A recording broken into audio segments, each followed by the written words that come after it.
Bonjour à tous et bienvenue sur Mosaïque. À la une aujourd'hui, Sarreguemines aussi a commémoré la bataille de Verdun. 300 jours et 300 nuits de combat entre les poilus et les soldats allemands. Plus de 300 000 morts dans les deux camps. 100 ans après, les commémorations ont eu lieu à Verdun. Mais certaines villes, comme Sarreguemines, ont aussi organisé des cérémonies. La musique municipale a donné le ton hier, tandis que les officiels et les membres du Conseil des jeunes ont déposé des gerbes au monument aux morts. Céleste Lette a retracé l'histoire avec un discours rédigé par le secrétaire d'État aux anciens combattants, avant de finir par une conclusion tournée vers l'avenir. On l'écoute. L'héritage de Verdun doit être pour nous une leçon de paix, une leçon d'Europe et l'occasion d'adresser un message d'espoir à la jeunesse. Et on passe maintenant au sommaire de l'émission. Au sommaire aujourd'hui, retour sur les activités du week-end. Pas le temps de s'ennuyer, il y avait des activités pour tous les goûts. La 18e séance du Conseil de la Casque a eu lieu. Bilan, l'activité de l'abattoir de Sarreguemines est relancée. Le SFC est-il en route vers le podium? Le club sarregueminois enregistre une nouvelle victoire contre Épernay ce week-end, 3-2. Zoom sur une nouvelle vocation dans la famille Millevoye, Gaël sera garagiste mécanicien. La petite histoire s'intéresse à la ligne Maginot aquatique et plus particulièrement au blocos de Rémerin. Et enfin en cuisine bio, cette semaine, on commence avec une salade de printemps à l'huile de colza bio de la ferme de la Charmille à Oundla. Autre souvenir, le 30 mai 2011, Mosaïque réalisait un reportage sur les travaux de la nouvelle mairie de Vousvillers. Un triple chantier comprenant mairie, salle de spectacle et boulodrome. Replay. Des solutions innovantes pour l'éducation, ID Réseau vous accompagne dans l'apprentissage. Vousvillers va changer d'air. Au milieu de l'année prochaine, l'imposant chantier débuté en octobre 2010 sera terminé. Voilà une esquisse des nouveaux bâtiments qui apparaîtront. Une nouvelle mairie de 700 mètres carrés de plein pied, elle sera entourée d'une salle culturelle d'une même superficie. Quelques centaines de mètres plus loin sera installé un boulodrome avec 8 pistes. Ces 3 bâtiments seront accessibles aux personnes à mobilité réduite. La mairie et la salle culturelle seront reliées par une rue intérieure. La triple inauguration s'était déroulée le 6 septembre 2013.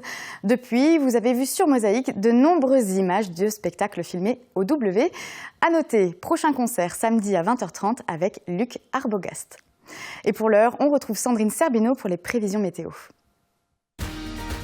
34% des accidents du quotidien ont pour origine les loisirs et le jeu.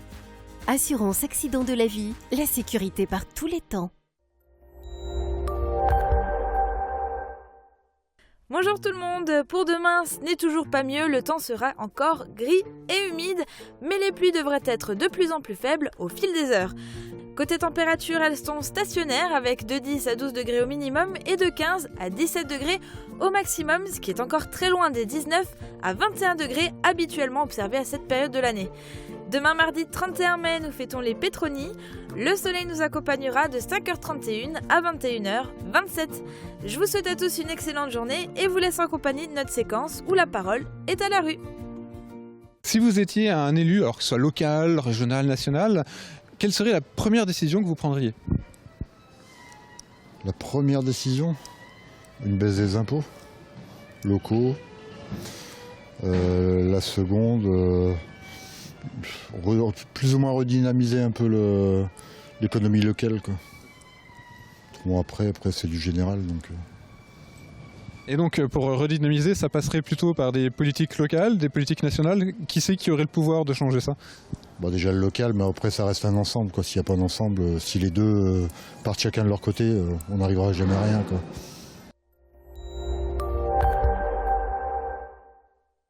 Je parraine un ami et tout le monde y gagne. Mon filleul, ma banque et moi. Au Crédit Mutuel, un client satisfait rayonne.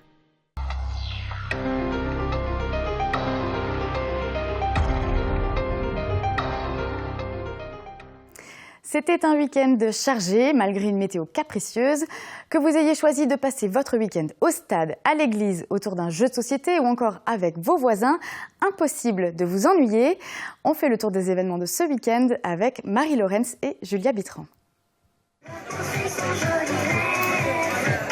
Certains ont commencé le week-end entre voisins. La 16e édition de ce rendez-vous proposé chaque dernier vendredi du mois de mai a été célébrée comme il se doit à Sarreguemines, où plusieurs lieux étaient en fête, sous l'égide de Sarreguemines Confluence Habitat. Devant la maison de quartier Beau Soleil, les riverains ont pu se retrouver autour d'un goûter convivial et animé. Concours de dessin pour les enfants et danse pour tout le monde.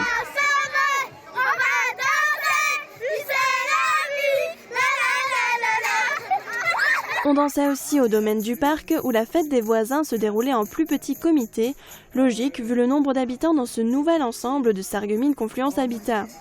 Mais pas de quoi rougir côté ambiance et convivialité. Les voisins pouvaient poursuivre leur week-end à la médiathèque communautaire de Sarreguemines. Impossible d'y louper la fête mondiale du jeu. Il y en avait partout, jeux en bois, jeux de société, jeux de cartes, tous ont été pris d'assaut par le public. Depuis 6 ans, la médiathèque ne manque pas ce rendez-vous qui fédère tout le monde autour de l'amusement. C'était aussi l'occasion pour le public de découvrir de nouveaux jeux comme les aventuriers du rail. L'après-midi était dédié aux enfants, ils ont ensuite laissé place aux plus grands qui ont pu profiter des différentes activités toute la soirée.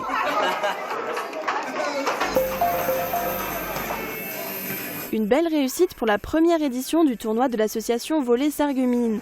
Vendredi soir, le gymnase Coubertin a accueilli 12 équipes de 4 joueurs venus de Petite-Rosselle, Spicherun, Sarralbe, Creutzwald et bien sûr Sarreguemines. L'association existe depuis 2009 et compte aujourd'hui une vingtaine d'adultes. Ils ne pratiquent pas de compétition officielle, mais évoluent en championnat de loisirs pour rencontrer des volleyeurs d'autres clubs. Vous pouvez les rejoindre tous les mardis et vendredis de 19h à 22h au gymnase Coubertin, juste en face du stade d'athlétisme. Et c'est justement au stade d'athlétisme que s'est déroulée samedi une compétition originale. 650 pompiers se sont affrontés pour la finale régionale du parcours sportif et des épreuves d'athlétisme. Lancer de poids, saut en hauteur, mais aussi grimper de corde étaient quelques-unes des disciplines au programme de cette journée pour l'ensemble des soldats du feu, des jeunes sapeurs-pompiers jusqu'aux vétérans.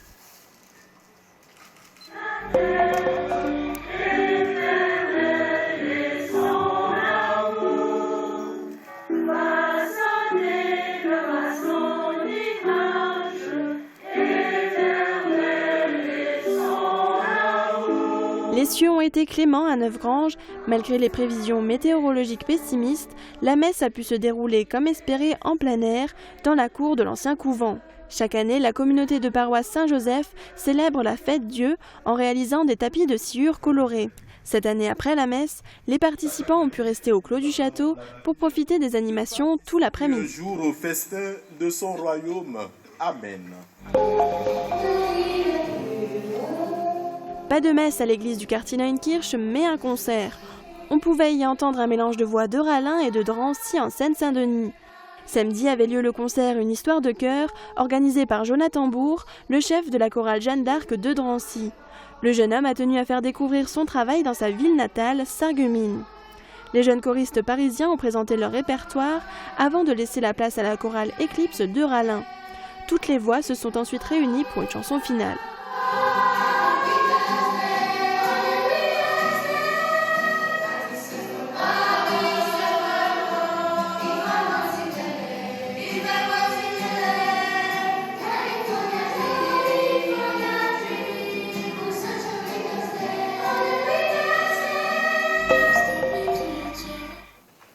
Si vous aviez plutôt envie de rire, il ne fallait pas louper Le Dindon. Cette pièce de théâtre comique et légère de Georges Feydeau a été présentée au Casino des Faïenceries samedi soir. Des histoires de tromperie qui s'en mêlent dans des quiproquos sans fin, avec des personnages attachants qui savent faire rire le public. Comment se fait-il Comment se fait-il Vous savez ce que c'est. Un bon jour, on se retrouve chez le maire, c'est comment, par la force des choses. Alors, il vous fait des questions, on répond oui, comme ça, parce qu'il y a du monde. Et quand tout le monde est parti, on s'aperçoit qu'on est marié, et c'est pour la vie. Allez, monsieur, vous êtes sans excuse. De m'être marié? Mais non, que vous comportez comme vous le faites étant marié. Enfin, que dit Madame Contagnard de votre conduite? Je vous dirais que je n'ai pas l'habitude de les tenir au courant. La famille Elchinger à l'honneur dans les 2 musées de Sarreguemines. Inaugurée vendredi soir, cette exposition est une rétrospective consacrée aux céramistes Léon et Fernand Elchinger, membres d'une famille de potiers installée à Soufflenheim en Alsace depuis 1834. À travers leurs œuvres, vous pouvez découvrir les différents courants esthétiques qui ont traversé les arts décoratifs du XXe siècle. De l'art nouveau à l'art déco, rendez-vous au musée de la faïence pour voir le travail de Léon Elchinger. Pour observer les œuvres de son fils Fernand, rendez-vous au Moulin de la Blise et en route vers le design. 2 lieux pour une exposition à découvrir jusqu'au 30 octobre. Ce sera d'ailleurs la dernière pour Christian Thévenin, le conservateur des musées de Sarreguemines s'apprête à prendre sa retraite. Une rencontre hors du temps à Großbliederstroff. Historiens et généalogistes se sont réunis pour présenter le quotidien des ancêtres du secteur. Les associations Amis du Pays de la Merde, les Fourbareurs, Spiche et Vitrain hier et aujourd'hui se sont réunis autour du cercle généalogique de Moselle-Est pour présenter leurs archives et faire un retour dans le passé avec les visiteurs. C'était l'occasion de découvrir l'évolution des communes du secteur. Une 18e séance du Conseil communautaire de la Casque avec un ordre du jour complet, comme toujours. L'un des points évoqués lors de cette séance était très attendu. Il concerne les abattoirs de Sarreguemines et la possibilité de redémarrer l'activité. On regarde le résumé de la séance et des votes. Nous allons pouvoir ouvrir cette séance. Et voici les élus communautaires de retour dans la salle du Conseil pour la 18e séance du Conseil communautaire. 23 points sont à l'ordre du jour. La séance débute par l'habituel chapitre de l'administration générale et 2 points concernant des modifications et mises à jour réglementaires adoptées à l'unanimité. Même unanimité du côté des ressources humaines lors du vote sur la mise en place de consultations liées à la santé et la prévoyance. 3 votes en forme de tour de chauffe avant le chapitre du développement économique. C'est le point le plus attendu de la soirée qui arrive. Il concerne l'abattoir de Sarreguemines. Si vous le souhaitez, donc il y a aujourd'hui la possibilité de le faire redémarrer. C'est un dossier difficile, mais c'est des dossiers qui, lorsqu'ils aboutissent, nous donnent d'autant plus de satisfaction. Jackie, tu lui demandes la parole. Merci, Président, de me donner la parole. Par mon métier d'acheteur de bétail, je côtoie quotidiennement le monde agricole, mais un monde de l'élevage qui connaît une crise sans précédent. Mon analyse de cette crise est qu'elle résulte de certains effets négatifs de la mondialisation, de la non-harmonisation des différentes fiscalités européennes, ce qui bloque les échanges européens, du fait que chaque pays européen souhaite exporter, mais d'un autre côté est protectionniste en mettant en avant ses propres logos, alors que le logo Europe serait le bienvenu. Je pense qu'il est bon de le préciser. Nous avons pris contact avec le ministère sarrois de l'environnement et qui s'occupe du monde agricole également, pour essayer de mettre en place un partenariat transfrontalier. À l'unanimité, les conseillers votent la création d'une société publique locale pour relancer l'activité de l'abattoir. Le point suivant est lui aussi porteur d'espoir de nouveaux emplois. La société Kiel souhaite acquérir un terrain sur l'Europole pour y déménager son activité. Là encore, le vote recueille l'ensemble des voix des conseillers, tout comme ceux liés aux 3 autres points de ce chapitre développement économique. Le Conseil passe au thème de l'habitat. Une garantie d'emprunt à Sarreguemines Confluence Habitat est entérinée à l'unanimité. Idem pour l'assainissement avec une sollicitation d'aide financière auprès de l'agence Rhin-Meuse. L'ambiance se détend lorsque le centre nautique entre dans le débat. Les élus communautaires sont appelés à se prononcer sur les tarifications d'une toute nouvelle activité, l'aqua stand-up. Qui se pratique sur une planche de stand-up paddle instable avec une pagaie, qui permet de tonifier le corps en profondeur et d'améliorer la condition physique. Donc ça ne se pratique pas dans, mais sur l'eau. Hein. Ça se pratique sur l'eau, pas dans l'eau, mais on peut être mouillé quand même. Voilà, quand même, oui. Bon, le tarif est fixé à 5 € pour des séances d'une demi-heure. Après le sport, la culture, puisque les conseillers sont appelés à plancher sur 4 points liés à la médiathèque, une mise en place de régulation des collections et 3 demandes de subventions. Ces 4 points sont adoptés à l'unanimité, tout comme les 4 suivants liés au chapitre du développement durable. Un chapitre qui voit toutefois Eric Bauer digresser pour amener le débat sur la distribution des sacs multiflux. L'élu frontiste regrette en effet que la casque ne maintienne pas les distributions effectuées dans ses locaux. Peu à peu, la séance s'approche de son terme. Le 20e point concerne la politique de la ville, la subvention pour 2016 à la mission locale, plus précisément le 21e des travaux d'exploitation dans la forêt du Fürstwald, et pour finir, 2 points traitant de groupements de commandes de fournitures. Il est 20h30, fin des débats. Il ne me reste plus qu'à vous remercier pour votre présence et votre attention. Parlons sport à présent. Ce week-end, le SFC s'est rendu à Épernay dans le cadre du championnat de CFA2. Si l'équipe 1 lutte pour les premières places, l'équipe réserve est plutôt en difficulté à la place de premier non relégable en division d'honneur. Certains joueurs de l'équipe 1 sont donc descendus pour renforcer la réserve, dont le destin peut être lié à celui de l'US Forbach. Bref, une véritable stratégie, comme souvent en fin de saison. Mais rassurez-vous, cela reste 90 minutes de jeu à 11 contre 11. Et surtout, à la fin, c'est Sarreguemines qui gagne.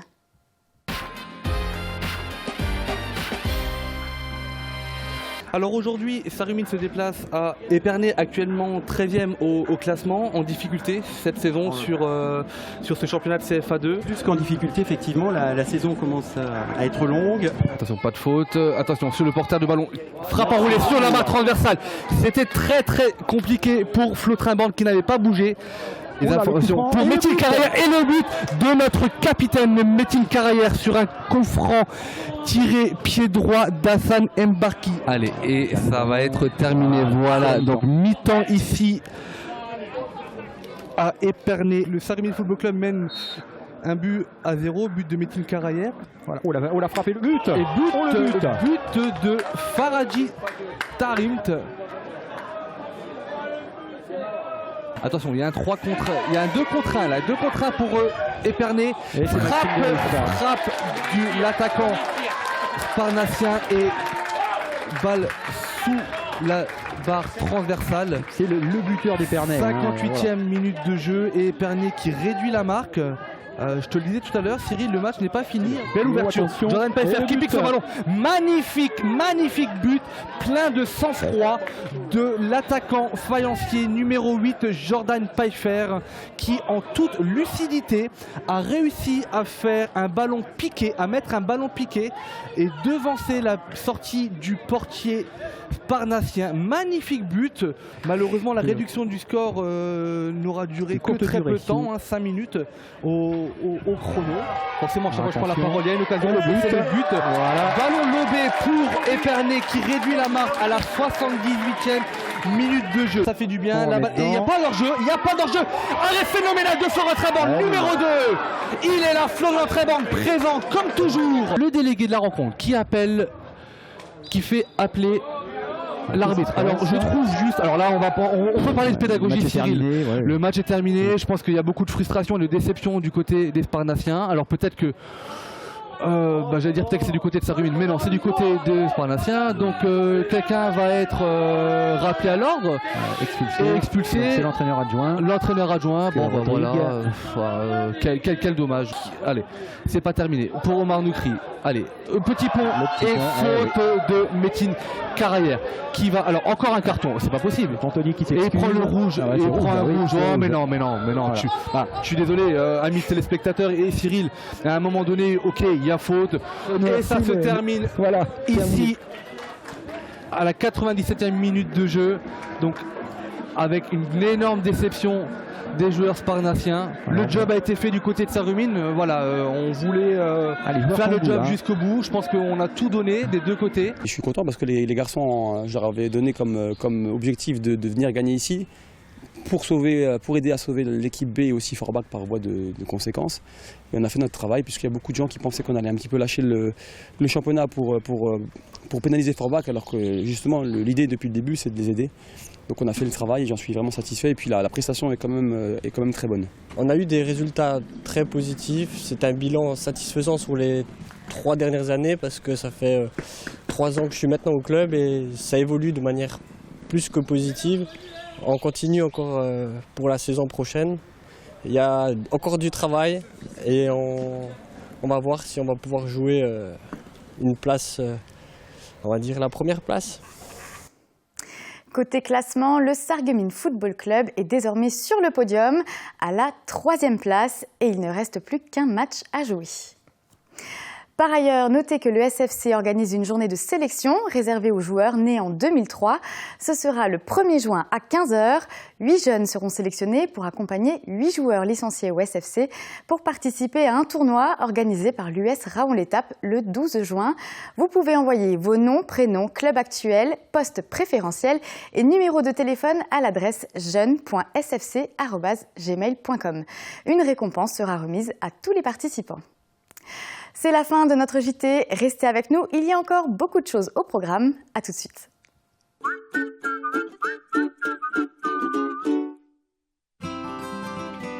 C'est l'heure de la pause café ou de croquer un morceau. Faites un détour par les galeries du Carré Louvain. Agora Coffee Shop vous propose sa vaste gamme de produits originaux et de qualité. Le samedi 4 et dimanche 5 juin, Sarreguemines fête le sport. Rendez-vous sur l'esplanade du casino pour découvrir plus de 40 associations sportives et vous initier à de nouveaux sports. Animations festives, concerts, tombola caritative, l'arrivée de la course sarregueminoise contre le cancer et des centaines de cadeaux vous attendent. La fête du sport, c'est à Sarreguemines. Imaginez, vous êtes au bord de l'eau, vous êtes avec vos amis sur cette terrasse ou dans cette magnifique salle de restauration. Une véritable ambiance de vacances. À seulement 10 minutes de Sarreguemines. Plat du jour, menu à la carte, soirées à thème, le restaurant Victoria. À Vitrin, vous propose une cuisine traditionnelle, s'élargissant au monde. Ouvert du mardi au dimanche.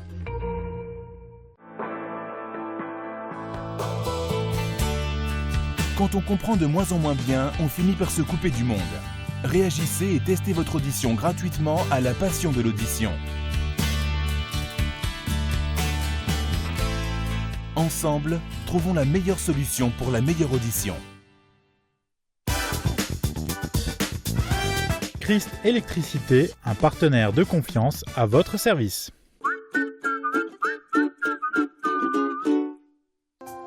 Transport, matériel médical, aide à domicile. AVS Santé, notre métier, vous accompagner.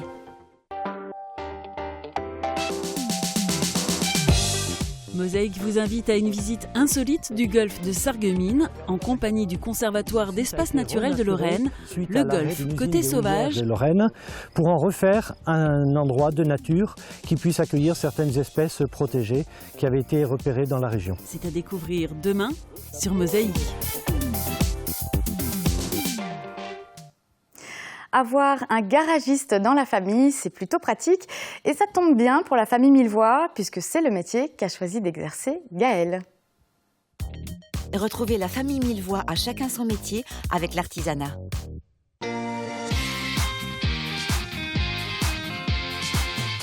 Mais non, joue! Tiens, il faudrait que maman fasse vérifier son embrayage. Faudrait surtout qu'elle apprenne à conduire. Le mauvais cliché. Non mais il y a un bruit bizarre. Ah bon? J'ai rien entendu, moi. De quoi? Qu'est-ce qu'il faut entendre? Il faudrait que t'emmènes ta voiture chez le garagiste. Bah surtout pas, c'est tous des voleurs. Deuxième mauvais cliché. Et celui-là, tu vas vite l'oublier, parce que c'est mon futur métier. De quoi, garagiste? Ouais, mécanicien surtout. Parce que moi, chercher et trouver la panne, j'adore. Vas-y Gaël, développe. Tu le vois comment exactement ton avenir? Apprenti, puis à mon compte. À sauver les pauvres conductrices en détresse. C'est moi. Dis donc, tu me feras un prix? C'est elle qui essaie de m'arnaquer, là. Tu vois, avoir un fils garagiste, faut que ça serve à quelque chose, hein. Ouais, je pense à te pour un accord. Ouais. Avec choisirlartisanat.fr.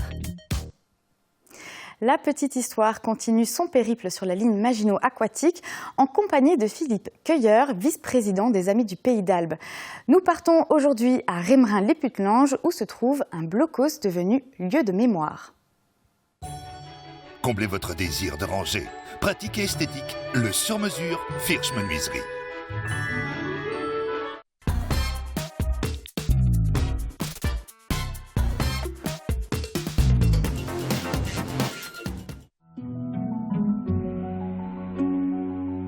Voilà, donc nous nous trouvons ici à Remerin-les-Putelanges. Donc nous avons remonté la vallée du Motorbard, donc la zone des inondations défensives. Et le blocos qui se trouve à côté de moi se trouvait à l'entrée du village. Donc sa mission était de protéger la route qui donnait accès au village. Donc ce blocos se trouvait implanté au plus près de la zone inondable puisque le lit majeur de la rivière se trouvait juste derrière. Donc ce blocos, la redoute 117, a été occupé à partir de la mi-avril 1940 par 5 soldats, par 5 marsouins du 41e régiment de mitrailleurs d'infanterie coloniale qui en temps de paix étaient en garnison à Putelanges. Et à partir de la mi-avril, ils vont occuper de façon permanente ce blocos, c'est-à-dire qu'ils y dormiront et ils se restaureront également dans ce bloc-là. Au début du mois de juin 1940, quand les Allemands vont attaquer, c'est eux qui vont se retrouver vraiment en première ligne par rapport à leur régiment. Et le 14 juin, lors de l'attaque, c'est eux qui auront les premiers coups et qui résisteront toute la journée jusqu'au soir du 14. Et au moment où sera donné l'ordre de repli de l'ensemble du régiment, eux seront encore désignés pour couvrir le repli, donc resteront dans le bloc alors que leurs camarades commenceront le repli.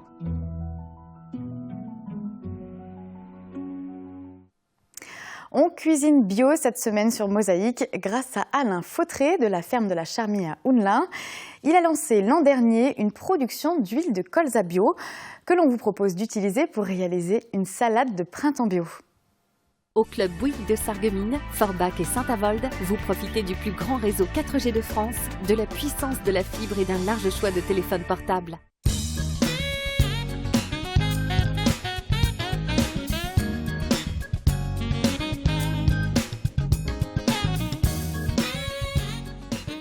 Bonjour, bienvenue à la ferme de la Charmille.